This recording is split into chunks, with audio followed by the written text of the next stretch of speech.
সব মশলা এইখানে একসাথে নিয়ে নিয়েছি।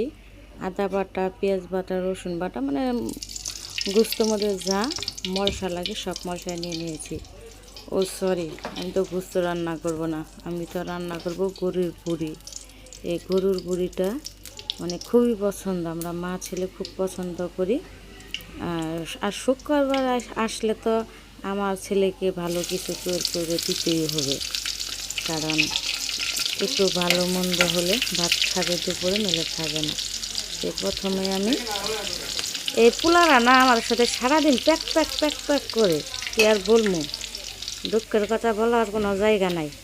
তো যাই হোক, আজকে বুড়িতে দিয়ে দিব আলু, একটা আলু ঠিক বুড়ি যেভাবে কাটছি ওইভাবেই দিব।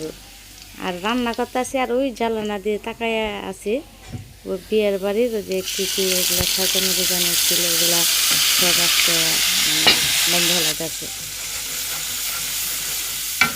এখন একটু ভালো মশলাটা ভালোভাবে কষিয়ে নেব।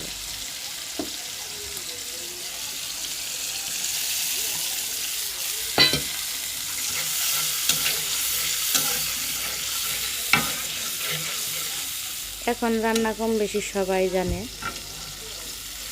রান্নার কথা মানে রান্না কাউকে শেখাতে হয় না। তারপরেও আমরা রান্না দেখাই, যেহেতু ফেসবুকে কাজ করি, ফেসবুকে একটা চাকরি নিয়েছি, সব ছুটি আছে, আমাদের ফেসবুকে কোনো ছুটি নেই। একটু বড় ভিডিও দিতে হয়, 3 মিনিটের ভিডিও দিতে হয়। আরেকটা কাজ করছি, মানে গরম মশলা তেলে মরে দিতে মনে নাই, সমস্যা নাই, আমি সব মশলা দিছি। গরম মশলার গুঁড়াটা করা আছে, ভাজা গুঁড়া, সেটাও দিছি, আর হওয়ার পরেও দেব। আর আমার রান্নাটা একটু রান্না ভালোই হয়, খুবই মজার রান্না করি।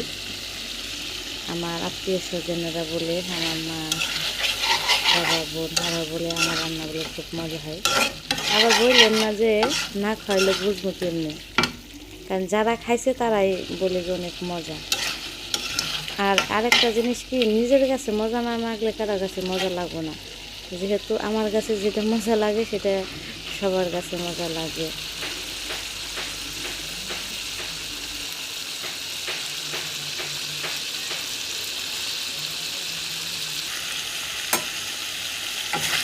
আর গরুর রান্নাটা করতে না অনেকটাই সময় লাগে, অনেক সময় লাগে।